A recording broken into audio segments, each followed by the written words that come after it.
রাজন না তুমি কাল আসেনি কেন? চলো আমরা খেলবো। আলিশা, ওকে বিরক্ত করো না। বাবা তোমাকে কি বলেছি? বলেছি না রাজুর সাথে খেলবে না, তুমি এই তোমার পুতুলের সাথে খেলা করবে, ওকে? বাবা, রাজন না তো আমার ফ্রেন্ড। নো আলিশা, এই পুতুল হচ্ছে তোমার ফ্রেন্ড, কতবার বলবো তোমাকে? পুতুল কি আর কথা বলতে পারে? আলিশা, এই নাও, তুমি কি এইটা নিবা? হ্যাঁ, পুতুলটা দিয়ে দাও। তুমি আমার সাথে খেলবে না? আমার না কেউ বন্ধু হয় না। মামুনি, তুমি এখন পড়তে বসবে, স্কুলে গিয়ে স্কুলের বন্ধুদের সাথে খেলা করো, ঠিক আছে? আর যেবা ঠিকঠাক ভাবে কাজটা করো। আপা, আলিশা মামুনি জোর করে পুতুলটা দিচ্ছে।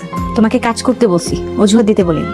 মামুনি চল, পুতুল নিয়ে খেলতে গেছে কেন? হ্যাঁ, আমি চাই না, আয় দিছে।